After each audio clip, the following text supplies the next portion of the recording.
স্থিতি স্থাপকতা বেশি তার হচ্ছে তরঙ্গ তৈরি করার ক্ষমতা তত বেশি। যার স্থিতি স্থাপকতা যত বেশি তার তরঙ্গ তৈরির ক্ষমতা তত বেশি।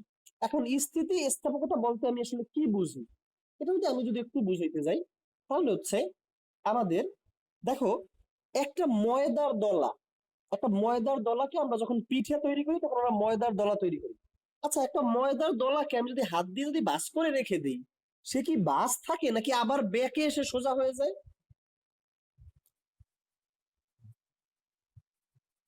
বাস থাকে। আচ্ছা, তুমি একটা স্কেলকে যদি এরকম করে যদি বাঁকাও, ছেড়ে দিলে সে কি বাঁকাইয়ে থাকে নাকি আবার সোজা হয়ে যায়? সোজা হয়ে যায়। মানে হচ্ছে এখানে আমরা স্থিতিস্থাপকতা বলতে বুঝি, ধরো তোমাকে হচ্ছে একটা ময়দার দলা দিয়ে আমি যে বুঝাইছি, যেটা তুমি রুটি তৈরি করি, সে ময়দার দলাটাকে তুমি টেনে রেখে দিলে সে কিন্তু ওই রকমেরই পড়ে থাকে। সে কিন্তু আবার পূর্বের জায়গায় ছোট হয়ে যাইতে পারে না। কিন্তু একটা স্প্রিং কে তুমি যদি টেনে লম্বা করো, ছেড়ে দেওয়ার পর সে কিন্তু আবার তার পূর্বের জায়গায় চলে যেতে পারে।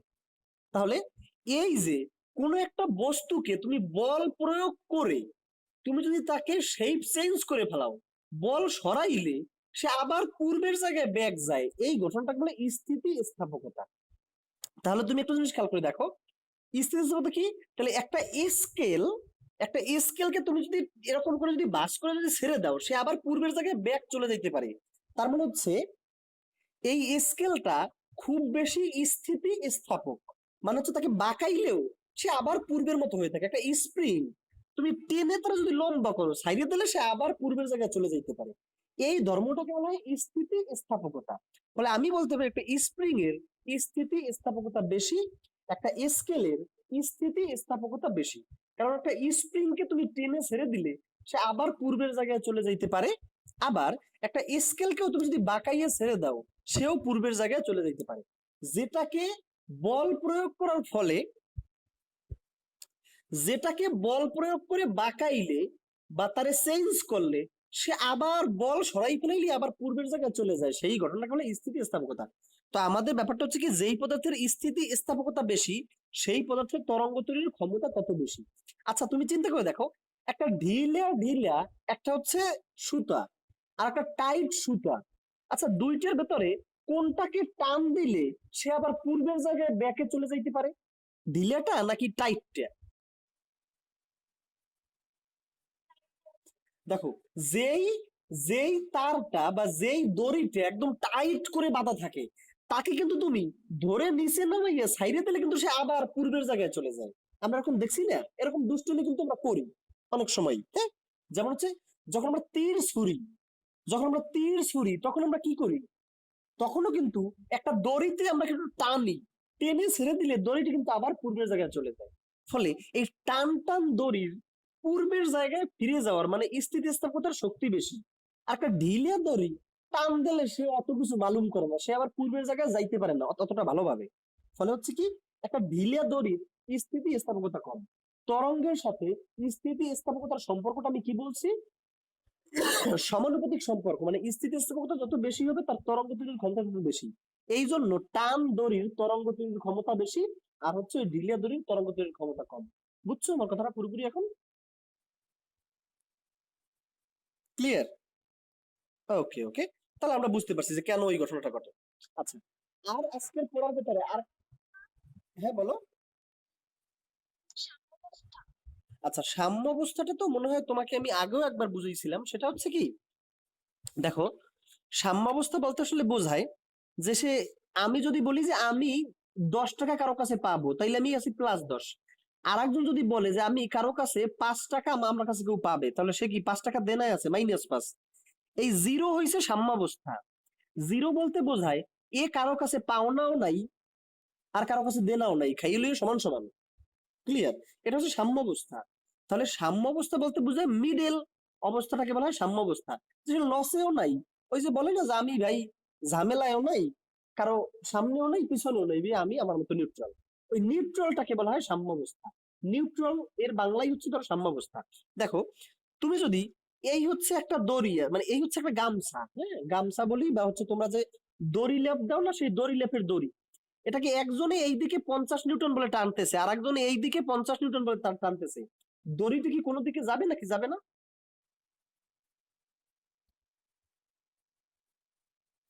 এইদিকে 50 নিউটন, এইদিকেও 50 নিউটন, দুই দিকে যেহেতু সমান সমান বল, তাহলে এখানে আর কোনো দিকে যাবে না। এই যে সে এই দিকেও গেল না, এই দিকেও গেল না, সে সামনেও নাই পিছনেও নাই, সে নিউট্রাল ছিল, নিউট্রালি পড়ে রইছে। এই নিউট্রাল অবস্থাটা কি বলা হয়? সাম্য অবস্থা। তাহলে তুমি একটা জিনিস চিন্তা করে দেখো, তুমি যদি একটু চিন্তা করো, এই হচ্ছে একটা তরঙ্গ, এই হচ্ছে একটা তরঙ্গ, এই মাঝখানের এই অবস্থানটাকে বলা হয় তার সাম্য অবস্থা। এই এই পোর্শনটা কি? উপরে। এই পোর্শনটা কি? নিচে। তাহলে এর মাঝামাঝি ভাই, সে উপরেও নাই নিচেও নাই, তাহলে এই পোর্শনটাকে বলা হয় সাম্য অবস্থা। বুঝছি আমি কথাটা? ক্লিয়ার? আচ্ছা, এই যে দেখো, এইটা হচ্ছে আমাদের সাম্য অবস্থা, এইটা হচ্ছে সাম্য অবস্থা, এইটা হচ্ছে তরঙ্গ শীর্ষ, এইটা হচ্ছে তরঙ্গ পাত, আমরা এগুলো বোঝাবো। সো হচ্ছে আমরা এখন যদি আমরা একটু তরঙ্গের প্রকারভেদ আমরা পড়ছি, এবং আমি নিজেও খুব ভালো করে দেখাইছি আশা করি, তরঙ্গ সংশ্লিষ্ট কিছু রাশি, আমরা এখন তরঙ্গ সংশ্লিষ্ট কিছু রাশিতে একটু চলে আসি। দেখো, তরঙ্গ সংশ্লিষ্ট আমাদের 6-7টা রাশি সম্পর্কে আমাদের একটা বেশ হচ্ছে ভালো একটা আমাদের ধারণা নেওয়া দরকার। সেটা হচ্ছে কি কি? বলো। হ্যাঁ হ্যাঁ, বলো বলো।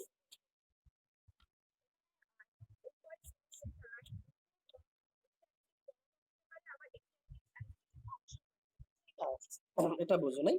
আচ্ছা, আমরা কি উপরিপাতনটা কি আমরা বুঝছিলাম স্যার? আচ্ছা, ওকে, গুড। দেখো, আমরা উপরিপাতনের সময়, দেখো এই হচ্ছে একটা তরঙ্গ, এর উপরে আর একটা তরঙ্গ এই গিয়ে ধরো পড়ছে। ক্লিয়ার? একটার উপরে আর একটা উঠছে। তাহলে এইটার, আর দেখো একটা তরঙ্গ হইছে এই, আর একটা তরঙ্গ হইছে এই,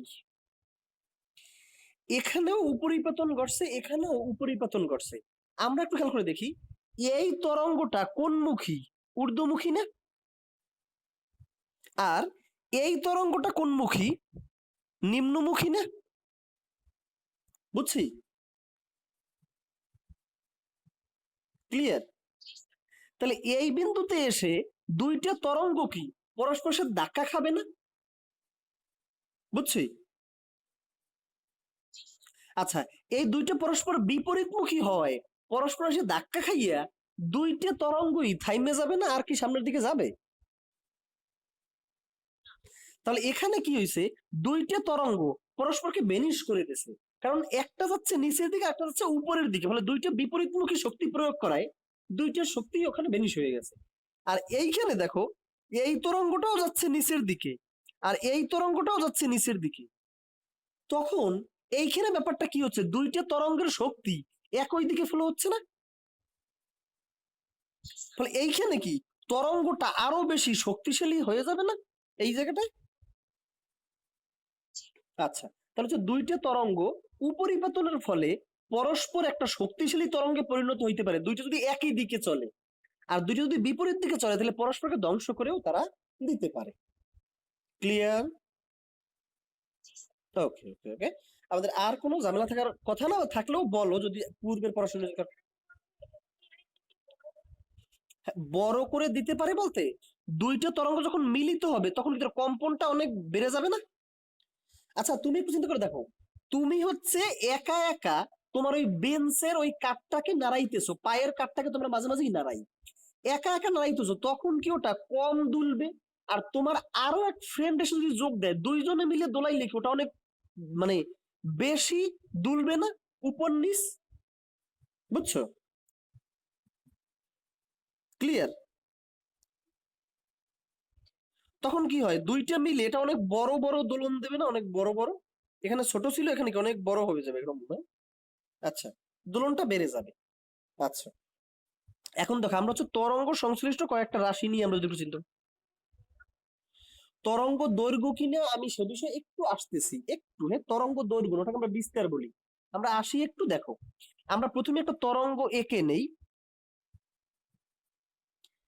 এই হচ্ছে আমাদের একটা তরঙ্গ, আমি হচ্ছে সবগুলোর ব্যাখ্যা দিব, তারপরে আশা করি আর তোমাদের কোনো ঝামেলা থাকবে না।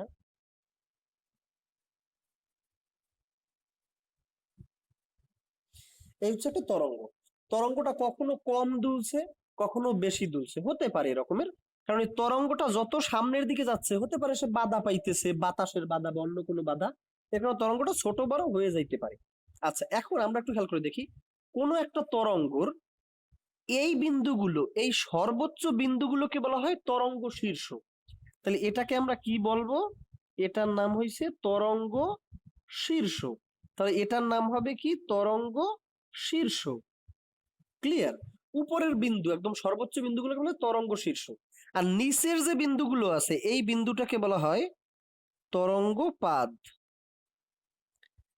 এইটাকে বলা হয় তরঙ্গ শীর্ষ, এটাকে বলা হয় তরঙ্গপাত। তাহলে এটা হচ্ছে তরঙ্গ শীর্ষ, এটা হচ্ছে তরঙ্গপাত, এটা হচ্ছে তরঙ্গ শীর্ষ, এটা হচ্ছে তরঙ্গপাত। ক্লিয়ার? বুঝছি? আচ্ছা, তাহলে আমরা এইটাকে আমরা বুঝতে পারলাম। তাহলে আমরা আর একটা তরঙ্গ এঁকে তারপরে হচ্ছে আমি একটু বুঝাইতেছি। এই দেখো, ধরো এই হচ্ছে আমরা একটা তরঙ্গ, হ্যাঁ?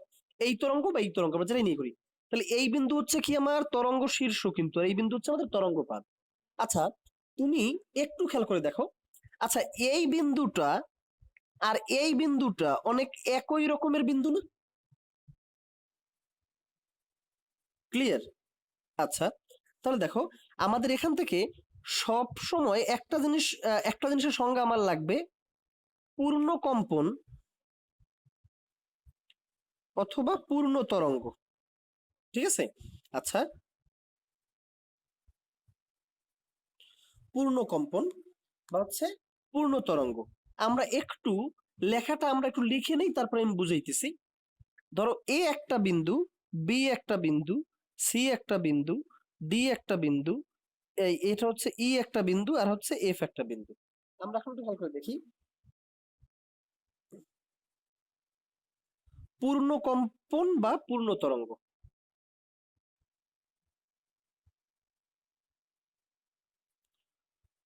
তরঙ্গ,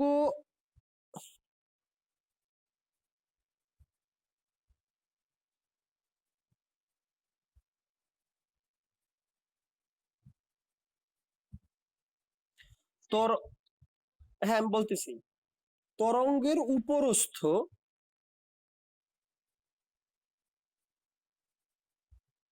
এই সরি সরি, একটু একটু আমার এই সংজ্ঞাগুলোতে একটু ভুল হয়ে যাচ্ছে। আচ্ছা, আমি একটু লিখি, একটু আমি এর জন্য দুঃখিত। পূর্ণ কম্পন বা পূর্ণ তরঙ্গ,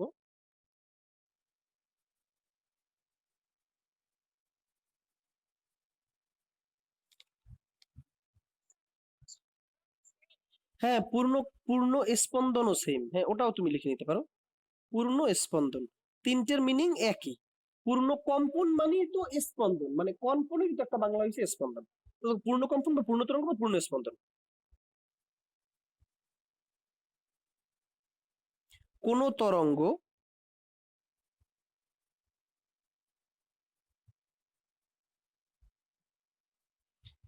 একটি নির্দিষ্ট বিন্দু থেকে যাত্রা শুরু করে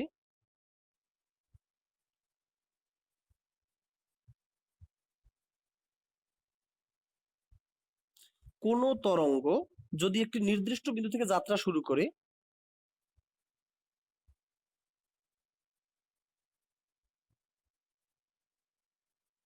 আবার একই দিক থেকে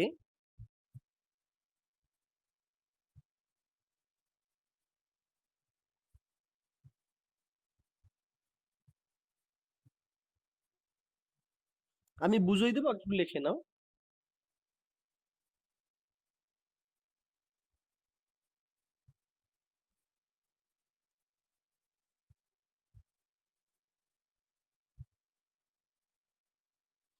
আচ্ছা লিখে নাও, তারপর আমি বুঝাইতেছি।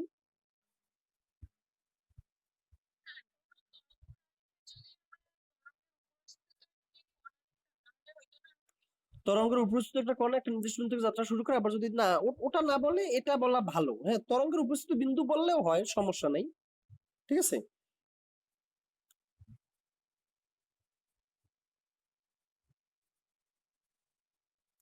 কোন তরঙ্গ যদি একটি নির্দিষ্ট বিন্দু থেকে যাত্রা শুরু করে আবার একই দিক থেকে একই বিন্দুতে ফেরত আসে বা ফিরে আসে, তুমি যাই লেখো, ফেরত আসেটা একটু কেমন হয়, সো এটাকে ফিরে আসে লিখতে পারো। হ্যাঁ, একই কথা, ফিরে আসে, তবে তাকে পূর্ণ কম্পন বা পূর্ণ স্পন্দন বলে। স্যাররা শুধু অত বাংলা লেখা দেখে না, স্যাররা শুধু কনসেপ্টটা দেখলেই মার্কস দিয়ে দেয়। এখন আমি একটু বুঝাইতেছি, এটা কি তোলা হয়েছে?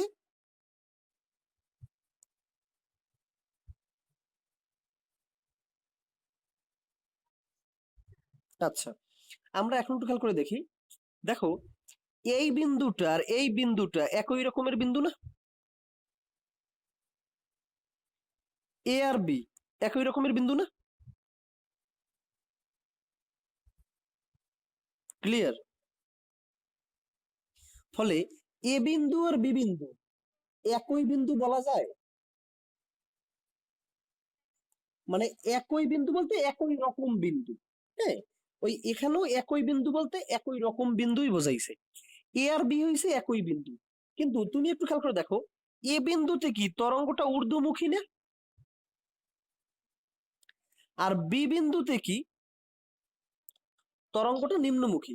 ফলে এ বিন্দু আর বি বিন্দু, হ্যাঁ, এ বিন্দু আর বি বিন্দু প্রায় সমান, কিন্তু একই না।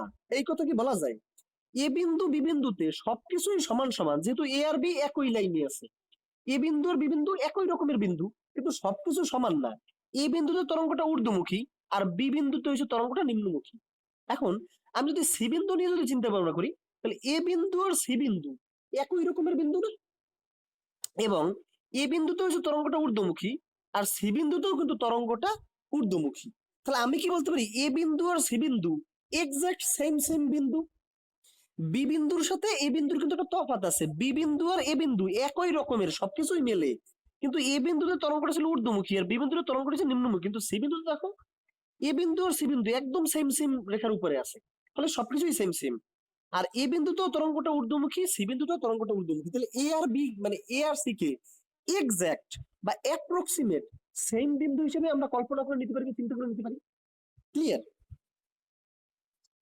তাহলে দেখুন তো সংজ্ঞায় বলছে কি, কোন তরঙ্গ যদি একটা নির্দিষ্ট বিন্দু থেকে, এ বিন্দু থেকে ধরো, একটা নির্দিষ্ট বিন্দু থেকে যাত্রা শুরু করে, আবার একই দিক থেকে মানে কি, এখানেও উপরের দিকে, এখানেও উপরের দিকে, খেয়াল করে দেখবে, একই দিক থেকে এখানেও উপরের দিকে, এখানেও উপরের দিকে, একই দিক থেকে একই বিন্দুতে, একই বিন্দু মানে কি এ আর সি একদম এক্স্যাক্টলি সেম রকমের বিন্দু, একই বিন্দুতে ফিরে আসে, তবে তাকে পূর্ণ কম্পন বলে। তাহলে আমরা কি বলতে পারি, এই এ থেকে সি এর টুকরে একটা পূর্ণ কম্পন বলা হয়? বুঝছো?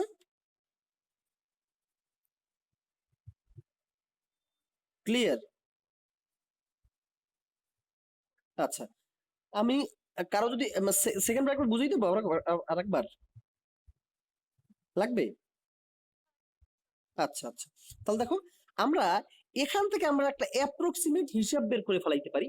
সেটা হচ্ছে কি, দেখো, তাহলে আমরা বুঝতে পারি, এক একটা পূর্ণ কম্পনে একটা মাত্র তরঙ্গ শীর্ষ থাকে, একটা তরঙ্গপাত থাকে, একটা তরঙ্গ শীর্ষ থাকে, একটা তরঙ্গপাত থাকে, এটা নিয়ে একটা পূর্ণ কম্পন গঠিত হয়। তাহলে আমরা কিন্তু এই জায়গাটায় কিন্তু আমরা কিন্তু এখন অত কিছু হিসাব না করেই কিন্তু আমরা বলে দিতে পারি, দেখো, এই একটা তরঙ্গ শীর্ষ, এই একটা তরঙ্গপাত, তাহলে এরটুকু হচ্ছে একটা পূর্ণ কম্পন। আবার এই একটা তরঙ্গ শীর্ষ, এই একটা তরঙ্গপাত, তাহলে এরটুক হচ্ছে একটা পূর্ণ কম্পন, এরটুক হচ্ছে আর একটা পূর্ণ কম্পন। ক্লিয়ার? আর এরটুক হয়েছে কি আর একটা পূর্ণ কম্পনের হাফ। কারণ হাফ কেন, শুধু তরঙ্গ শীর্ষ আছে আর তরঙ্গ পাতটা নাই, তাহলে এটা কি হাফ না? বুঝছি? তাহলে এইটা হচ্ছে একটা পূর্ণ কম্পন। একটা পূর্ণ কম্পনে তাহলে কি থাকবে, একটা তরঙ্গ শীর্ষ থাকবে, একটা তরঙ্গ পাত থাকবে। এখন তাহলে আমরা একটু খেয়াল করে দেখি, এই দেখো, তুমি যদি এইখানে যদি একটা বিন্দু ধরো আর এইখানে যদি একটা বিন্দু ধরো, তাহলে কি পূর্ণকম্পন হয়েছে নাকি হয় নাই? এখানেও কিন্তু পূর্ণকম্পন হয়েছে। কারণ কি, দেখো, এইখানে আমার হাফ তরঙ্গ শীর্ষ পাইছে, এইখানে আমার হাফ তরঙ্গ শীর্ষ পাইছে, তাহলে এই দুইটা হাফ তরঙ্গ শীর্ষ মিলে একটা ফুল তরঙ্গ শীর্ষ গঠিত হয়েছে। আর এই আমি একটা ফুল তরঙ্গপাত পাইছি, তাহলে এরটুকু কি হয়েছে, একটা পূর্ণকম্পন হয়েছে। অথবা তুমি আরো যদি মনে রাখো, এই বিন্দু আর এই বিন্দু একই রকমের বিন্দু, এই বিন্দুতে তরঙ্গটা ঊর্ধ্বমুখী, এই যে ঊর্ধ্ব থেকে আসছে, এই বিন্দুতেও তরঙ্গটা এই ঊর্ধ্ব থেকে আসছে, ফলে কি এই বিন্দু এক্সাক্ট সেম বিন্দু, ফলে এটা হচ্ছে একটা পূর্ণ কম্পন। অথবা অত ঝামেলার মধ্যে না গিয়া আমরা আরো সহজ মনে রাখি, এটুকু হচ্ছে হাফ তরঙ্গ শীর্ষ, এটুকু হচ্ছে হাফ তরঙ্গ শীর্ষ, তার মানে দুইটা মিলে ফুল তরঙ্গ শীর্ষ হয়েছে। আর এই একটা ফুল তরঙ্গপাত, যেহেতু একটা ফুল তরঙ্গ শীর্ষ ফুল তরঙ্গপাত পাইছে, ফলে এটা একটা পূর্ণ কম্পন হয়েছে। সবাই কি ক্লিয়ার? আমরা কি সবাই বুঝতে পারছি? কারো কোনো সমস্যা আছে? আচ্ছা, আহ সারা কি কানেক্টেড আমাদের সাথে? সারা,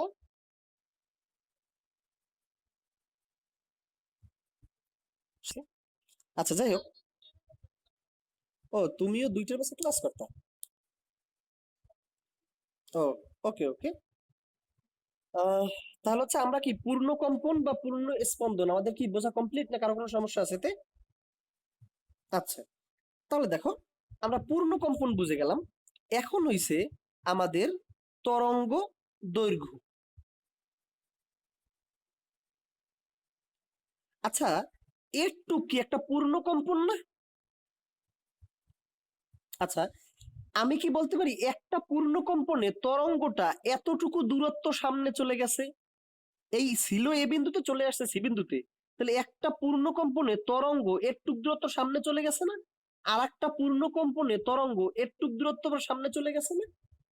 বুঝতে পারছেন কথাটাকে? তাহলে কোন একটা তরঙ্গ একটা পূর্ণ কম্পনে যতটুকু দূরত্ব অতিক্রম করে তাকে বলা হয় তরঙ্গ দৈর্ঘ্য। তাহলে এই যে দূরত্বটুকু, এই দূরত্বটুকু একটা পূর্ণ কম্পনের সামনে চলে গেছে, এই দূরত্বটুকু হলো তরঙ্গ দৈর্ঘ্য।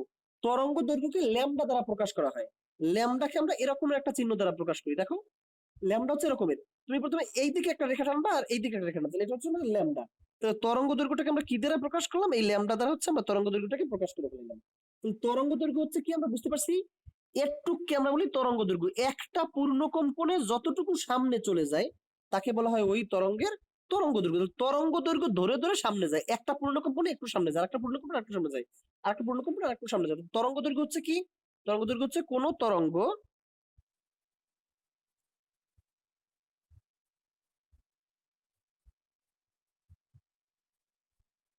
একটি পূর্ণ কম্পনে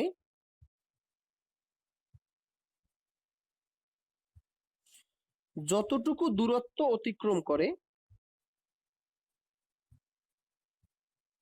তাকে ওই তরঙ্গের তরঙ্গ দৈর্ঘ্য বলে। তাহলে তরঙ্গ দৈর্ঘ্য কি আমরা বুঝতে পারছি? আমরা পূর্ণ কম্পন বুঝতে পারছি। তাহলে পূর্ণ কম্পনের সময় আমাদের মনে রাখতে হবে, কোন তরঙ্গ যদি একটা নির্দিষ্ট বিন্দু থেকে যাত্রা শুরু করে আবার একই দিক থেকে ওই বিন্দুতে ফিরে আসে তাকে, বা ওই বিন্দু বলতে ওই রকমের একটা বিন্দু যদি ফিরে আসে তাহলে তাকে আমরা বলি পূর্ণ কম্পন বা পূর্ণ স্পন্দন। এই পূর্ণ কম্পন বা পূর্ণ স্পন্দনের সময় তরঙ্গ যতটুকু দূরত্ব অতিক্রম করে তাকে বলা হয় তার তরঙ্গ দৈর্ঘ্য। তাহলে আমরা কি দুইটার সঙ্গে কি বুঝতে পারছি? কারো কোনো সমস্যা আছে এতে? আচ্ছা, ওকে। তাহলে স্যার, আমরা পরবর্তী সংজ্ঞাগুলোতে একটু আমরা চলে আসি। এটাকে বলি কি আমরা? আচ্ছা, ওকে ওকে ওকে ওকে ওকে ওকে স্যার।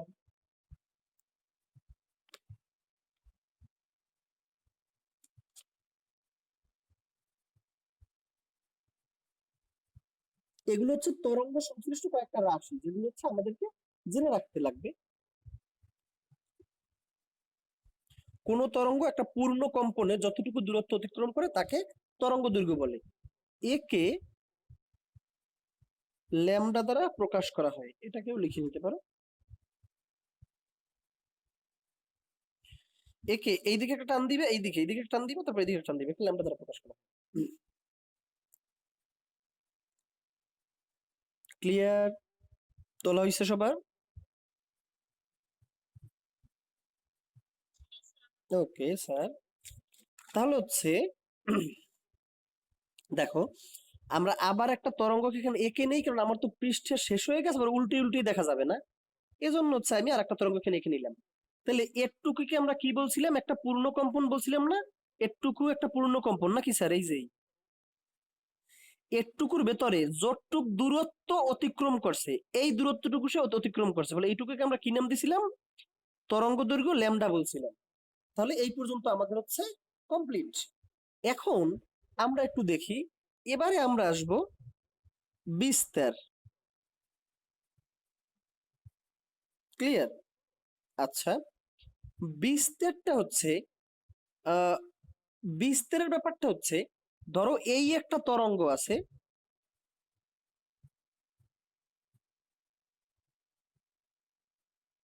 দেখো এই ধরো আমাদের হাতে একটা তরঙ্গ আছে, কখনো তরঙ্গ একটু আস্তে আস্তে দুলছে, কখনো তরঙ্গ একটু বেশি দুলছে, কখনো আবার তরঙ্গ, তরঙ্গ মানে তো দোলন বা কম্পন, এই তো তরঙ্গ মানে তো স্পন্দন। হ্যাঁ, এখন দেখো ব্যাপারটা হচ্ছে কি, আচ্ছা এই মাঝখানের বিন্দুটাকে আমরা কি বলি, সাম্যাবস্থা বলি না? সে উপরেও নাই, নিচেও নাই, সে একটা নিউট্রাল পয়েন্ট।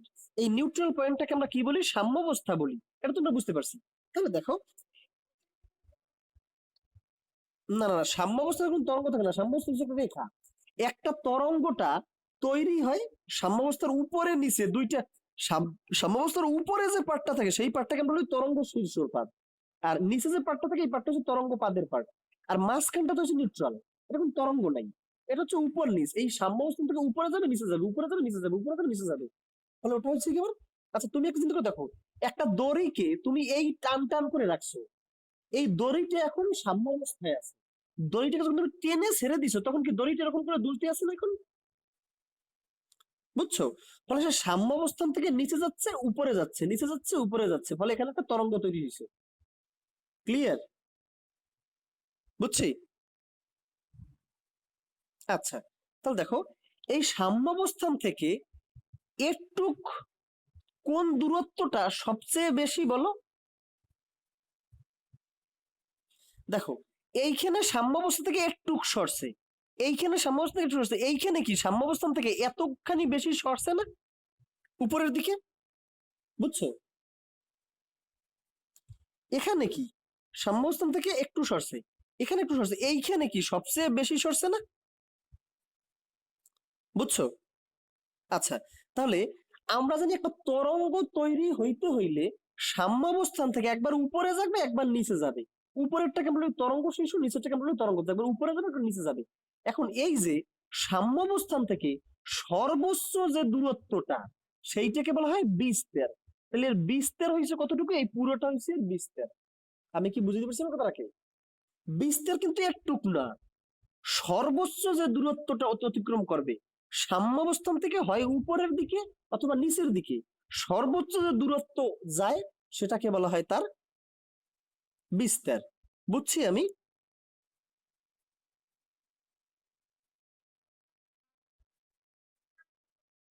আলোর ক্ষেত্রে বিস্তার অনেক কম হয়, কারণ আলো তো হচ্ছে অনেক বেশি কাঁপা লাগে, তার কম্পনটা অনেক বেশি বেশি থাকে, আলোর ক্ষেত্রে বিস্তার খুবই কম হয়।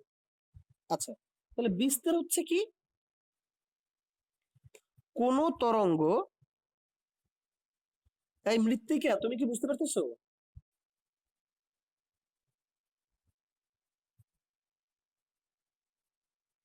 মৃত্তিকা কই, আমাদের সাথে কানেক্টেড নাও?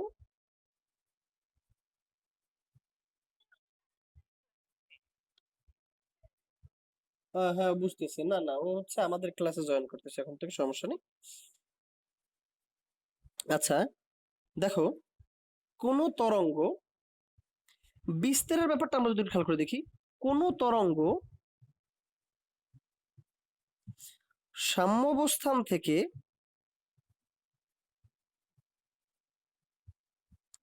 যে কোনো একদিকে, যে কোনো একদিকে বলতে কি হয় উপরের দিকে অথবা নিচের দিকে, কারণ দুই দিকে কিন্তু স্মরণ করবে, কোন তরঙ্গ সাম্যাবস্থান থেকে যে কোনো একদিকে সর্বোচ্চ, হ্যাঁ, সর্বোচ্চ যে দূরত্ব অতিক্রম করে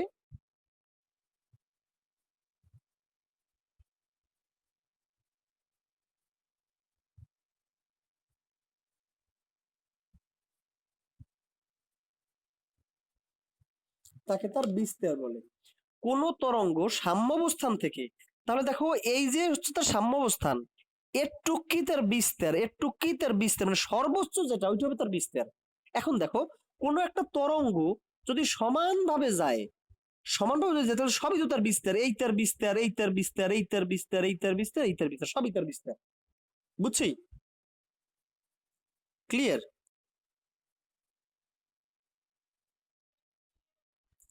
আচ্ছা, কোন তরঙ্গ সাম্যাবস্থান থেকে কোনো একদিকে, আচ্ছা লেখা যদি ক্লিয়ার দেখা না যায়, এবার দেখো এইবার একটু উপরে নিয়ে তুলছি, এবার কি দেখা যাচ্ছে? কোন তরঙ্গ সাম্যাবস্থান থেকে, সাম্যাবস্থান কি মাঝের যে জায়গাটা, সাম্যাবস্থান থেকে যে কোনো একদিকে মানে উপরের দিকে অথবা নিচের দিকে যে কোনো একদিকে সর্বোচ্চ যে দূরত্ব অতিক্রম করে তাকে তারা বিস্তার বলে। ক্লিয়ার? বুঝছি? আচ্ছা, এখন বিস্তারের পরে আমরা চলে আসব পর্যায়কাল। আচ্ছা, পর্যায়কালের ব্যাপারটা তুমি চিন্তা করো, এইটা কি একটা পূর্ণ কম্পন না?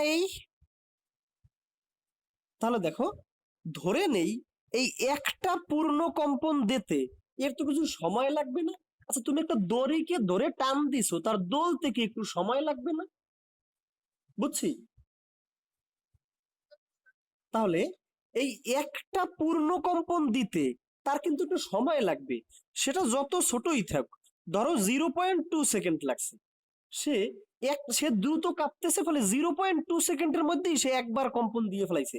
একবার উপরে উঠছে, একবার নিচে গেছে, একবার উপরে উঠছে, একবার নিচে গেছে, ফলে একবার সে পূর্ণ কম্পন দিয়ে ফেলে 0.2 সেকেন্ডে। এই 0.2 সেকেন্ড বলা হয় পর্যায়কাল। তাহলে পর্যায়কাল হচ্ছে কোন একটা তরঙ্গের একটা পূর্ণ কম্পন দিতে যতটুক সময় লাগে তাকে বলা হয় তার পর্যায়কাল। এখন দেখো, একটা পূর্ণ কম্পনে তরঙ্গটা এই জায়গা থেকে এই জায়গায় চলে গেছে, তাহলে এই জায়গা থেকে এই জায়গায় যায় তার একটু সময় তো লাগবে, একটু সময় তো লাগবে। সেই সময়টাকে বলা হয় কি? পর্যায়কাল। তাহলে পর্যায়কালটা কি? কোন তরঙ্গ বা কোন তরঙ্গের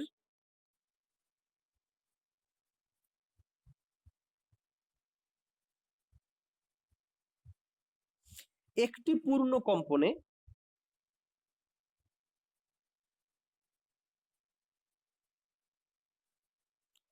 যে সময় লাগে তাকে তার পর্যায়কাল বলে। তাহলে পর্যায়কাল কি একটা সময় না? একে বড় হাতের টি দ্বারা প্রকাশ করা হয়।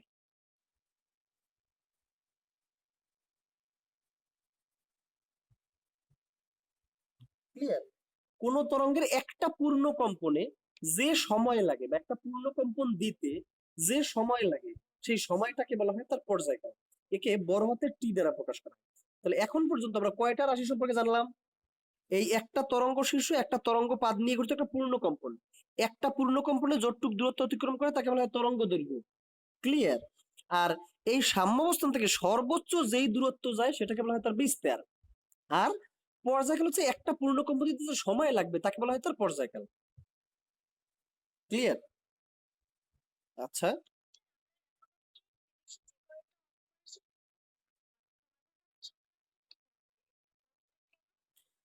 দেখো, ছোট হাতের টি বলতে যে কোনো সময়কে আমরা ছোট হাতের টি দ্বারা প্রকাশ করি।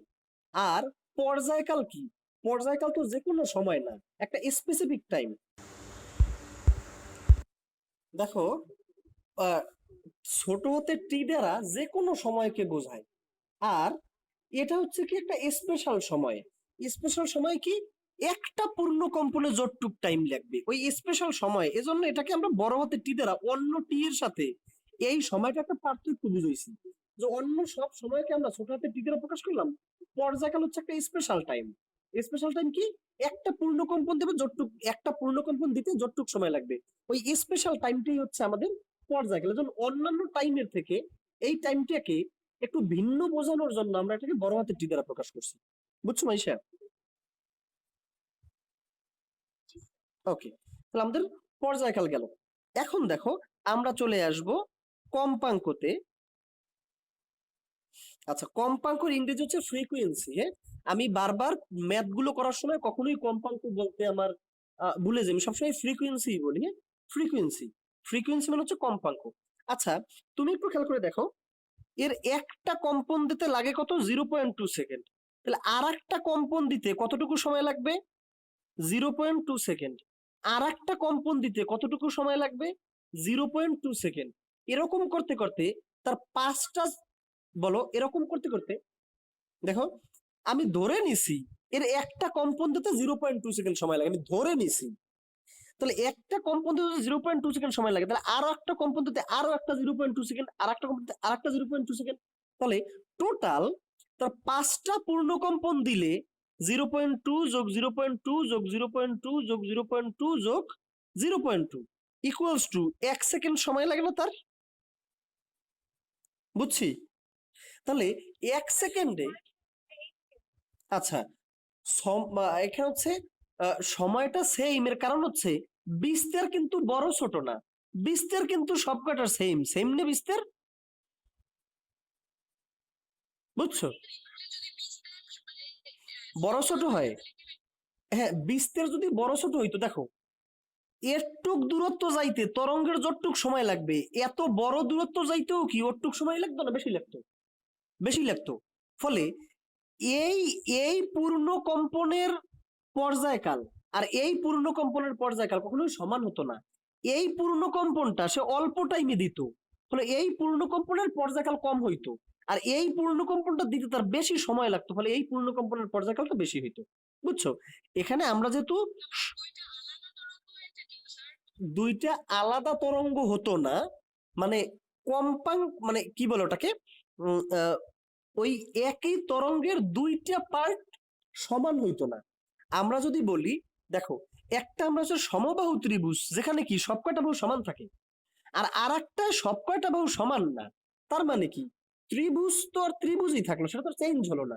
একটাকে আমরা বলি এটা হচ্ছে সমবাহু ত্রিভুজ, এটা সমবাহু ত্রিভুজ না, অনেকটা ওই রকমের। এটা হইছে আমার সুষম তরঙ্গ, এটা সুষম তরঙ্গ না। বুঝছো আমার কথাটা? ওকে, কিন্তু এটা একই তরঙ্গের দুইটা পার্ট ভিন্ন ভিন্ন, হ্যাঁ, কিন্তু তরঙ্গ একই, তরঙ্গ ভিন্ন হয় নাই। আচ্ছা, তাহলে এইখানে যেহেতু সমতরঙ্গ, মানে হচ্ছে সবকিছু সেম সেম আমি ধরে নিছি, বা আমি বোঝানোর স্বার্থে ধরে নিছি, ফলে হচ্ছে প্রত্যেকটাই 0.2 সেকেন্ড 0.2 সেকেন্ড করে সময় লাগতেছে। আচ্ছা, এরকম করে কম্পন পাঁচটা কম্পন যখন সম্পন্ন করবে, তখন পাঁচটা 0.2 সেকেন্ড মিলে পুরো 1 সেকেন্ড হবে। তাহলে 1 সেকেন্ডে এই তরঙ্গটা কয়টা কম্পন দিছে একটু বলো তো?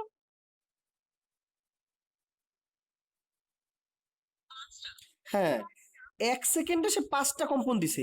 এই দেশে 0.2 সেকেন্ডে একটা, এই দেশে 0.2 সেকেন্ডে একটা, এই 0.2 সেকেন্ডে একটা, এই 0.2 সেকেন্ডে একটা, এই 0.2, পাঁচটা 0.2 সেকেন্ড মিলে 1 সেকেন্ড, মানে একটা কম্পন, দুইটা কম্পন, তিনটা কম্পন, চারটা কম্পন, পাঁচটা কম্পন। এই যে পাঁচটা কম্পন, এই পাঁচকে বলা হয় কম্পাঙ্ক। মানে কোনো একটা তরঙ্গ 1 সেকেন্ডে কতবার পূর্ণ কম্পন দিল বা কতটা পূর্ণ কম্পন দিল, সেই সংখ্যাটাকে বলা হয় কম্পাঙ্ক। তাহলে দেখো, এইখানে হচ্ছে 5 বার পূর্ণকম্পন দিতে তার 1 সেকেন্ড সময় লাগছে, মানে 1 সেকেন্ডে সে 5টা পূর্ণকম্পন দেয়, ফলে এর কম্পাঙ্ক হয়েছে 5। ক্লিয়ার? আচ্ছা, তাহলে আমরা একটু কম্পাঙ্কটাকে একটু দেখি।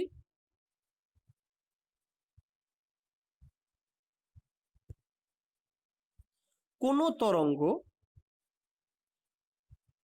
প্রতি সেকেন্ডে, প্রতি সেকেন্ডে বলতে কি 1 সেকেন্ডে, ক্লিয়ার, কোন তরঙ্গ প্রতি সেকেন্ডে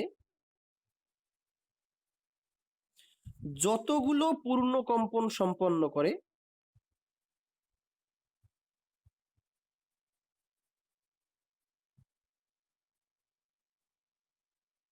তাকে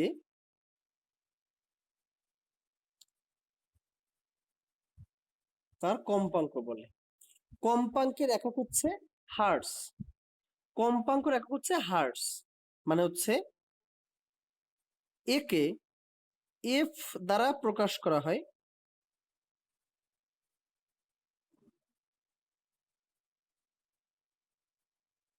আচ্ছা, একে এফ দ্বারা প্রকাশ করা হয়। আচ্ছা, এই কম্পাঙ্কের এর একক হলো হার্টস।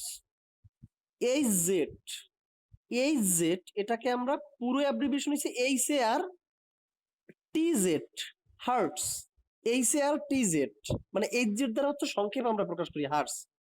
অথবা আমরা হচ্ছে এটাকে মনে রাখবো হার্টস, অথবা মানে হার্টস মানে হচ্ছে এরকমের, 1 হার্টস সমান 1 সাইকেল পার সেকেন্ড।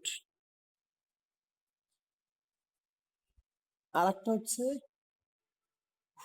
1 হার্টস সমান হচ্ছে 1 সাইকেল পার সেকেন্ড, অথবা 1 রোটেশন পার সেকেন্ড।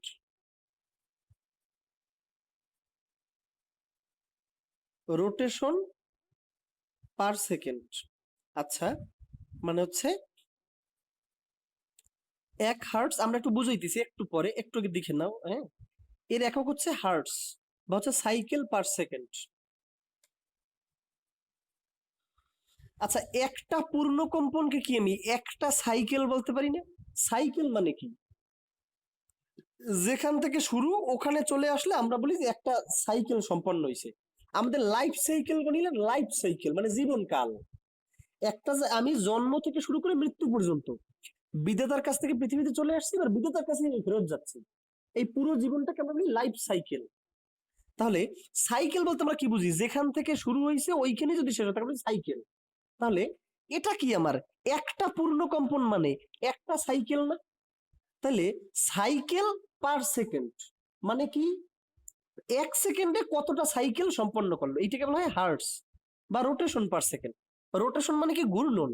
এই যে এটাকে আমি একটা ঘূর্ণন হিসেবে চিন্তা করতে পারি না যে একবার ঘুরছে সে, এটাকে হচ্ছে আমি একটা ঘূর্ণন হিসেবে চিন্তা করতে একবার ঘুরছে, জন্য হচ্ছে আরপিএস বা হচ্ছে সাইকেল পার সেকেন্ড এক হার্টসে। কম্পাঙ্কে রাখা হচ্ছে আমাদের হার্টস, এটাকে এফ দ্বারা প্রকাশ করে, কারণ কম্পাঙ্কে ইংরেজিটা হচ্ছে ফ্রিকোয়েন্সি।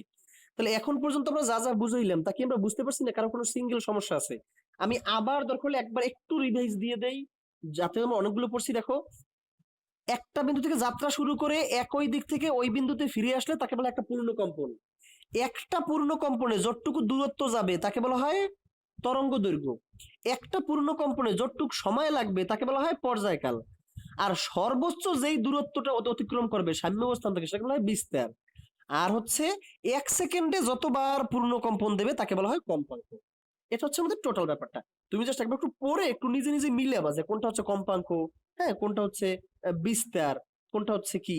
আচ্ছা, তাহলে আমাদের কম্পাঙ্ক আমরা বুঝে ফেলাইলাম। এখন on rotation per second, on rotation per second, rotation second inversion,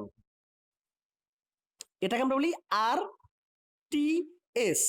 এক কথা যদি বলি রোটেশন পার সেকেন্ড, রোটেশন কি ঘূর্ণন না? এরটুকু কি আমি একটা ঘূর্ণন হিসেবে চিন্তা করতে পারি না? এরটুকু কি আমরা ঘূর্ণন হিসেবে চিন্তা করতে পারি না? বুঝছো? একবার করছে এই, বুঝিনি বলো। রোটেশন মানে হচ্ছে ঘূর্ণন, এরটুকু আমি যদি ঘূর্ণন হিসেবে চিন্তা করতে, রোটেশন পার সেকেন্ড, যে পার সেকেন্ডে কতগুলো ঘূর্ণন দেবে, পার সেকেন্ডে কতগুলো ঘূর্ণন দেবে মানে কি পার সেকেন্ডে কতগুলো কম্পাঙ্ক দেবে। আচ্ছা, এখন আমরা একটু খেয়াল করে দেখি। আচ্ছা দেখো, একটু আমরা খেয়াল করে দেখি এই, দেখো আমরা কি এই কথাটা বলতে পারি এই পাঁচকে কি বলা হয়, কম্পাঙ্ক এফ বলা হয় না পাঁচকে?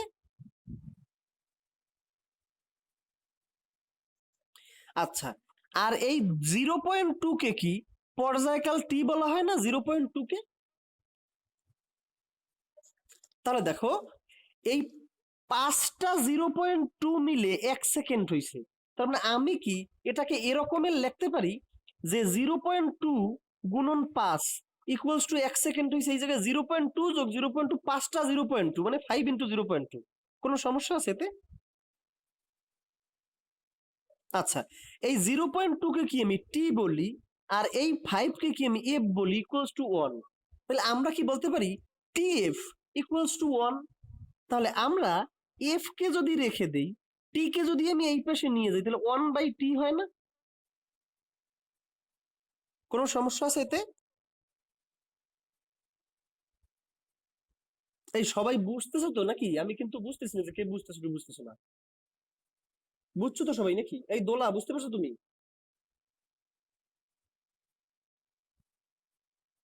দোলা,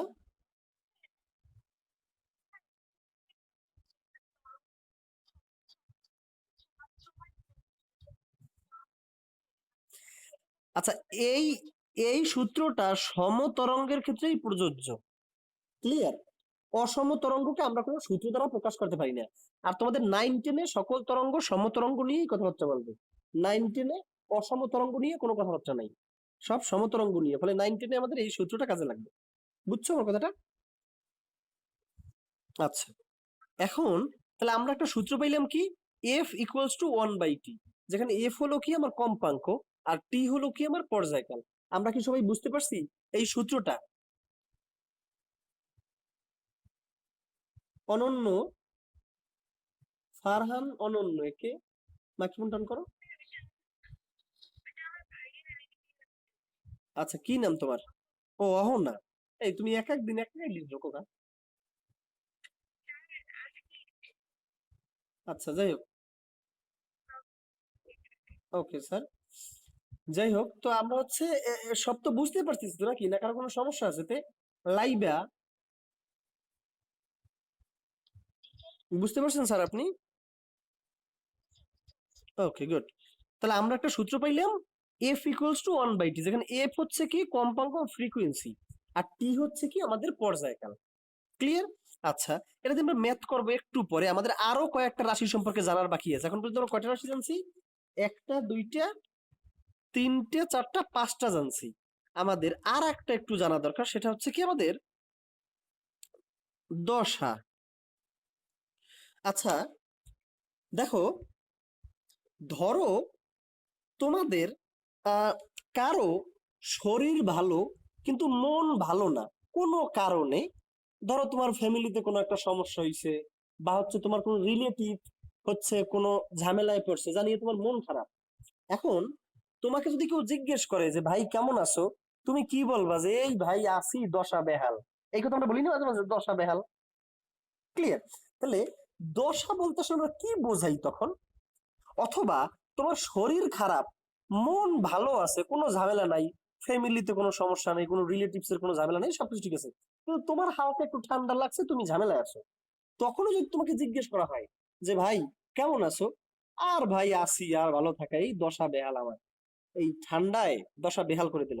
মানে দশা বলতে শুনে কি বুঝেছি? দশা বলতে আমি সামগ্রিক অবস্থাটাকে বুঝাইতেছি, যে আমি এখন বর্তমানে সবকিছু মিলেইয়া ভালো আছি, নাকি সবকিছু মিলেই আমি কোনো ঝামেলায় আছি। এই বিষয়টাকে আমরা দশা দ্বারা প্রকাশ করতেছি না? তাহলে দশাটা আসলে কি বোঝায়? দশা বলতে আমার সামগ্রিক অবস্থাটাকে বোঝায়, যে আমি এখন আসলেই সব দিক থেকে ভালো আছি, নাকি কোনো দিক থেকে একটু টুকটাক কোনো ঝামেলায় আছি। এরকম না ব্যাপারটা আমাদের? ক্লিয়ার? বুঝছো?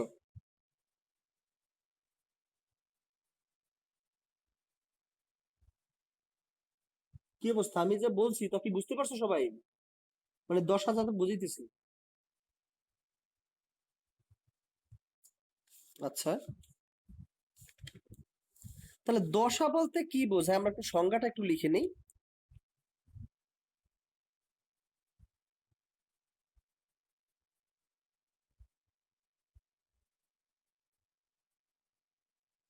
কোন নির্দিষ্ট বিন্দুতে তরঙ্গের অবস্থা, ব্র্যাকেটে লাগবা, বেগ, সরণ, ত্বরণ ইত্যাদি, কোন নির্দিষ্ট বিন্দুতে তরঙ্গের অবস্থা,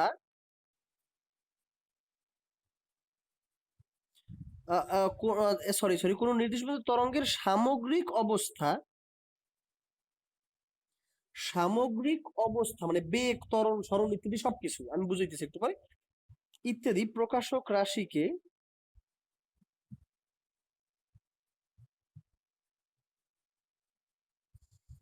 দশা বলে। ক্লিয়ার? আচ্ছা, এখন দেখো, এটাকে তোলো, তোলা হইলে আমাকে বইলো, তারপরে আমি বুঝাবো না, আমরা আর 4-5 মিনিট ক্লাস নেব, কারণ আজকে তরঙ্গ সংশ্লিষ্ট রাশিটা বুঝতে পারলে অনেক। এরপরে তুমি পড়তে গেলে, আচ্ছা এরপরে তুমি পড়তে গেলে কোনো ঝামেলা আর পড়বা না। আচ্ছা, একটু খেয়াল করে দেখো, এই বিন্দুতে তরঙ্গের একটা বেগ থাকবে, তরঙ্গের একটা বিস্তার থাকবে মানে সরণ থাকবে, তরঙ্গের একটা ত্বরণ থাকবে। এই এই বিন্দুতে তরঙ্গের সমস্ত কিছু, বেগ, ত্বরণ, সরণ সবকিছু মিলিয়ে তারকে বলি আমরা দশা। তো দশা হচ্ছে কি, দশার মধ্যে কিন্তু একটা না, দশার মধ্যে বেগ, ত্বরণ, সরণ যাবতীয় যা কিছু আছে, বিস্তার টিস্তার সবকে একত্রিত ভাবে আমরা দশা বলছি। আমি মানসিক ভাবে ভালো আছি, নাকি আমি শারীরিক ভাবে ভালো আছি, আমার কোনো ঝামেলা নাই, সমগ্র দিক বিবেচনা করে আমার এখন দশা ভালো না দশা খারাপ, এই বিষয়টা হচ্ছে আমাদের ব্যাপার। তো দশা হচ্ছে কি, কোনো নির্দিষ্ট বিন্দু তরঙ্গের সামগ্রিক অবস্থা মানে বেগ, ত্বরণ, সরণ সবকিছু প্রকাশক রাশিকে বলা হয় তার দশা। আচ্ছা, তাহলে আমরা হচ্ছে এই কতগুলো জিনিস হচ্ছে আমরা জানতে পারলাম তরঙ্গ সংশ্লিষ্ট রাশির মধ্যে দিয়ে। এখন হচ্ছে তরঙ্গ সংশ্লিষ্ট, এখন আমাদের আর একটা রাশি হচ্ছে আমাদের বাকি আছে তরঙ্গ সংশ্লিষ্ট রাশি, সেই রাশিটি হচ্ছে তরঙ্গ বেগ। আমাদের হচ্ছে তরঙ্গ বেগটা একটু আমাদের দরকার। তো আমরা একটু দেখি। না, তরঙ্গর কি ঋণাত্মক হয়? মানে তরঙ্গের, না, তরঙ্গের বেগ কখনো নেগেটিভ হয় না। কারণ হচ্ছে কি, তরঙ্গ হয় চলবে নয় চলবে না, শেষ। ক্লিয়ার? তরঙ্গ তো আর, তবে তরঙ্গের বেগটা ঋণাত্মক হতে পারে কখন? ধরো একটা তরঙ্গ এই সামনের দিকে চলমান, এই দিকে, আর একটা তরঙ্গ ধরো এই দিকে চলমান, এই, বুঝছো? তখন এর বেগটাকে তুমি যদি প্লাস ভি ধরো, তাহলে এর বেগটা অবশ্যই মাইনাস ভি, মানে সাপেক্ষে। এটাকে প্লাস ভি ধরলে এটা মাইনাস ভি। কিন্তু তুমি যদি একটা তরঙ্গ নিয়ে চিন্তা করো, সেই তরঙ্গের বেগ কখনো নেগেটিভ হয় না। ক্লিয়ার? আচ্ছা, এখন দেখো,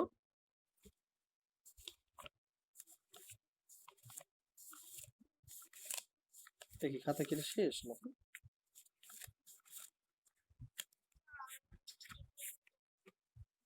এই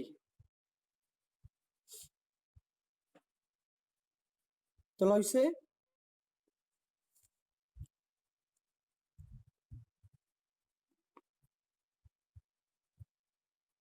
তোলা হয়েছে?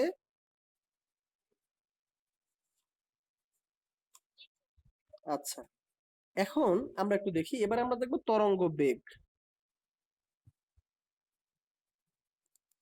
আচ্ছা, বেগ বলতে আমি কি বুঝি? বেগ বলতে বুঝি এস বাই টি কে আমরা বুঝি না? বেগ ভি ইকুয়ালস টু কি এস বাই টি। আচ্ছা, বেগ বলতে আমরা আসলে বুঝি এক সেকেন্ডে কতটুক যায়, তাকে কি আমরা বেগ বলি না? এক সেকেন্ডে কতটুক যায়, তাই তো হচ্ছে আমাদের বেগ। আচ্ছা, এস হচ্ছে সরণ, আর টি হচ্ছে সময়। আমরা যদি বলি যে কোনো একটা বস্তুর বেগ 5 মিটার পার সেকেন্ড, তার মানে কি, সে এক সেকেন্ডে সে 5 মিটার যাবে, এই কথাটা বোঝায় না? বুঝছো? যে 5 মিটার পার সেকেন্ড, মানে পার সেকেন্ড মানে প্রতি সেকেন্ডে 5 মিটার করে যাবে, এই বিষয়টাই তো বোঝায়। তাহলে তরঙ্গ বেগ বলতে আমরা আসলে কি বুঝি? তরঙ্গ বেগ বলতে বুঝি কোনো একটা তরঙ্গ এক সেকেন্ডে কতটুক দূরে যায়, সেইটাকেই তো আমরা তরঙ্গের বেগ বলি নাকি? বুঝছো?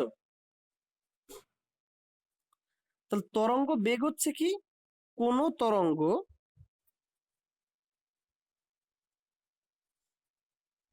এক সেকেন্ডে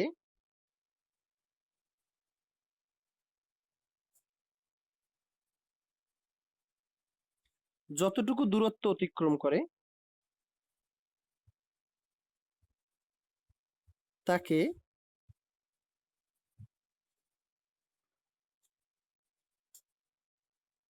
তার তরঙ্গ বেগ বলে। তো তরঙ্গ বেগটা হচ্ছে কি, কোন তরঙ্গ এক সেকেন্ডে যতটুকু দূরত্ব অতিক্রম করে তাকে তার তরঙ্গ বেগ বলে। আচ্ছা, আমি যদি বলি কোন একটা তরঙ্গের বেগ 5 মিটার পার সেকেন্ড, তার মানে কি সে প্রত্যেক সেকেন্ডে 5 মিটার করে যায়? আচ্ছা, তাহলে আমরা একটু বোঝার চেষ্টা করি। এই হচ্ছে ধরো আমাদের একটা তরঙ্গ, এই, আচ্ছা, তাহলে এরটুকু কি তার একটা পূর্ণ কম্পন, এরটুকু তার আর একটা পূর্ণ কম্পন, এরটুকু তার আর একটা পূর্ণ কম্পন, এটা নিয়ে কি আমাদের কারো কোনো সমস্যা আছে? আচ্ছা, একটা পূর্ণ কম্পন এসে যতটুক যায়, এই দূরত্বটাকে কি আমরা তরঙ্গ দৈর্ঘ্য ল্যামডা বলি, এটা নিয়ে কি আমাদের কারো কোনো সমস্যা আছে? তাহলে এইটি হচ্ছে একটা ল্যামডা, এইটি হচ্ছে আর একটা ল্যামডা, এইটি হচ্ছে আর একটা ল্যামডা, এরকমই তো ব্যাপারটা। আর এর পর্যায়কাল আমি ধরে নেই 0.2 সেকেন্ড, তাহলে এর পর্যায়কাল হচ্ছে 0.2 সেকেন্ড। আচ্ছা, যেহেতু এর পর্যায়কাল যেহেতু 0.2 সেকেন্ড, এ এক সেকেন্ডে 5টা পূর্ণকম্পন দেবে না? 0.2, 0.2, 0.2, 0.2, 5টা পূর্ণকম্পন দিলে তার টোটাল 1 সেকেন্ড হবে। তার মানে তার কম্পাঙ্ক F equals two 1/t equals to 1/0.2 equals to 5 হলো না এখানে? বুঝছো? আচ্ছা, তার মানে এটা এক সেকেন্ডে কম্পাঙ্কের সমান সংখ্যক কম্পন দেবে, এই কথা বলা যায় না? আমি যদি বলি কোন একটা তরঙ্গের কম্পাঙ্ক 5, তার মানে কি সে এক সেকেন্ডে 5টা কম্পন দিবে, এই বিষয়টা বোঝায় না? আমি যদি বলি কোনো একটা তরঙ্গের কম্পাঙ্ক হয়েছে 20 হার্টজ, মানে কি সে 1 সেকেন্ডে 20 বার পূর্ণ কম্পন দেবে, এই বিষয়টা বোঝায় না? কারণ কম্পাঙ্কের সংজ্ঞায় আমরা কি বলে আসছি, 1 সেকেন্ডে যতগুলো পূর্ণ কম্পন দেয় তাকেই তার কম্পাঙ্ক বলে। তা আমি যদি বলি কম্পাঙ্ক 20 হার্টজ, তার মানে কি সে 1 সেকেন্ডে 20 বার কম্পন দেবে। আমি যদি বলি কম্পাঙ্ক 5 হার্টজ, তার মানে কি সে 1 সেকেন্ডে 5 বার কম্পন দেবে। ক্লিয়ার? বুঝছি?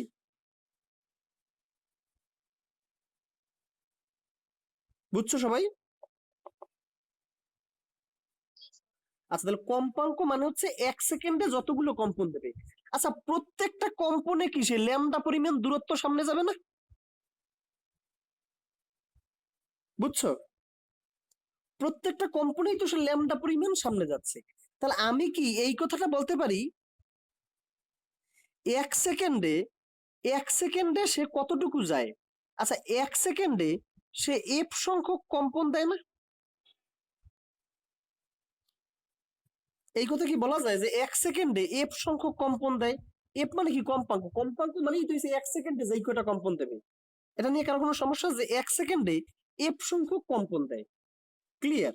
আর প্রতিটি কম্পনে ল্যামডা দূরত্ব সামনে চলে যায়, এই কথা বলা যায় না? কোনো সমস্যা আছে? ক্লিয়ার? 1 সেকেন্ডে কম্পাঙ্ক যত, ওই কয়টাই তো কম্পন দেবে। কম্পাঙ্কর সংজ্ঞাই তো বলে দিছি 1 সেকেন্ডে যেই কয়টা কম্পন দেবে।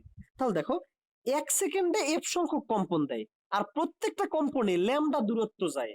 তাহলে মোট 1 সেকেন্ডে সে কতটুক যাবে? দেখো, একটা কম্পনে যায় ল্যামডা দূরত্ব, তাহলে এফটা কম্পনে যাবে কত? এফ গুণন ল্যামডা দূরত্ব যাবে না? বুঝছো? 1 সেকেন্ডে কম্পাঙ্কর সমান সংখ্যক সে কম্পন দেয়। আর আমরা দেখছি একটা কম্পনে যতটুক দূরত্ব যায় তাকে আমি ল্যামডা বলি, তাহলে প্রতিটা কম্পনে সে যাচ্ছে কত? ল্যামডা দূরত্ব। ফলে দেখো, একটা কম্পনে যায় ল্যামডা দূরত্ব, তাহলে এফটা কম্পনে সে কত যাবে? এফ গুণন ল্যামডা দূরত্ব। এই দূরত্বটা সে 1 সেকেন্ড হচ্ছে না?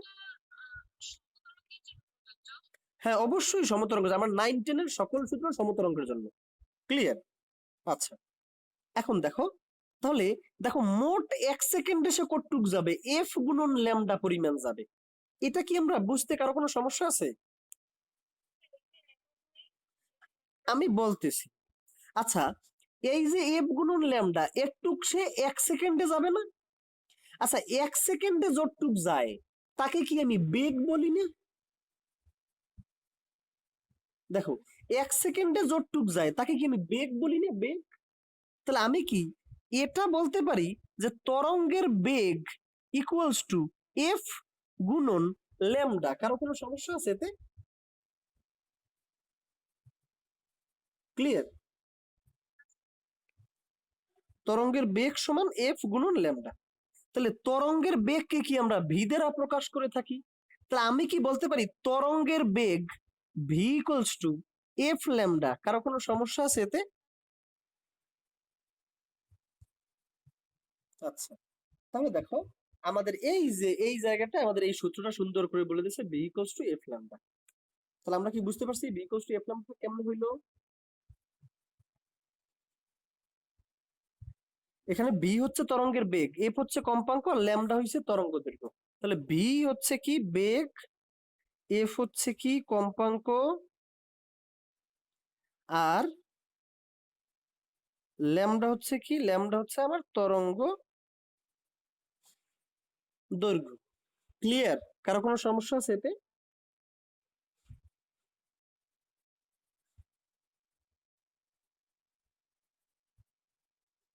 বুঝছি।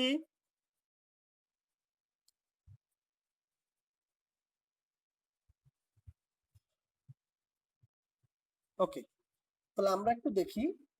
আমাদের আজকে আমরা পড়ছি তরঙ্গ সংশ্লিষ্ট কয়েকটা রাশি। এই তরঙ্গ সংশ্লিষ্ট কয়েকটা রাশির এই পুরো টপিকটা তুমি পড়বা। আমি যা যা পড়াই দিছি এই সংজ্ঞাগুলোকে ভালো করে মুখস্থ, মানে মুখস্থ কি মনে রাখবা আর কি, এই পর্যন্ত পড়বা। এই যে শব্দ তরঙ্গের পূর্ব পর্যন্ত রিডিং পড়বা, শব্দ তরঙ্গের পূর্ব পর্যন্ত রিডিং পড়বা। যে কয়টা ম্যাথ আছে ওই কয়টা ম্যাথও দেখবা। যদি কোনো সমস্যা হয় নেক্সট ক্লাস আমাকে বলবা, আমি বুঝিয়ে দেবো। ক্লিয়ার? একটু নিজের মতো করে একটু পড়াশোনার চেষ্টা করো, না পারলে তো আমি দেখাই দেবো। ফলে আমি হচ্ছে আজকে যতগুলো বুঝিনি বলো। বেগের একক, বেগের একক। আচ্ছা, বেগের একক কি মিটার পার সেকেন্ড না? হ্যাঁ, সেটাই হবে, কোনো সমস্যা নেই। আচ্ছা, ল্যামডা হচ্ছে তরঙ্গ দৈর্ঘ্য, দৈর্ঘ্যের একক কি মিটার, তাহলে তরঙ্গ দৈর্ঘ্য একক মিটার। ক্লিয়ার? আচ্ছা, তাহলে দেখো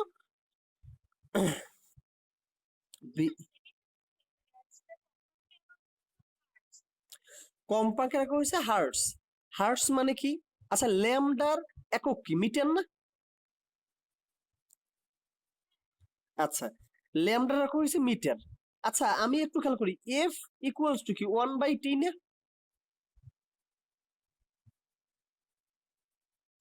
আচ্ছা, এফ ইকুয়ালস টু 1/t, এই সূত্র অনুযায়ী এফ এর একক পার সেকেন্ডও কি বলা যায় নাকি যায় না? বুঝছো? এফ এর একক কিন্তু পার সেকেন্ডও বলা যায় এই সূত্র অনুযায়ী, কারণ টি এর মান তো সেকেন্ড। তাহলে 1/সেকেন্ড মানে হচ্ছে সেকেন্ড ইনভার্সন। এখন দেখো V equals to f lambda, এখন এফ এর একক কি পার সেকেন্ড, আর ল্যামডা হচ্ছে তরঙ্গ দৈর্ঘ্য, দৈর্ঘ্যের একক কি মিটার, তার মানে একত্রে আসলো মিটার পার সেকেন্ড। ক্লিয়ার? বুঝছো? আচ্ছা, তাহলে হচ্ছে আমাদের এই যে আমি হচ্ছে যতগুলো আজকে সংজ্ঞা লেখাই দিলাম ভাই, আজকেই একটু রাত্রে বা কালকে ভোরে তখন একটু ভুলে যাবা কিন্তু, একবার একটু মিলেই নেবা যে আমি কি পড়াইতেছি, কি লেখছি আর কি বুঝছি। যদি কোনো জায়গায় সমস্যা আমি আবার নেক্সট ক্লাসে দেখাই দেবো, কোনো সমস্যা, কিন্তু বাসায় একবার হলে তুমি দেখবা, আজকে বা কালকেই দেখে রাখবা। 2 দিন পর দেখে কিন্তু ভুলে যাবা, এটা কিন্তু সবচেয়ে বড় সমস্যা। হ্যাঁ, পরে দেখবে তালগোল পাকাই গেছে। তালগোল যখন না পাকায় একটু দেখে নিবা। ওকে।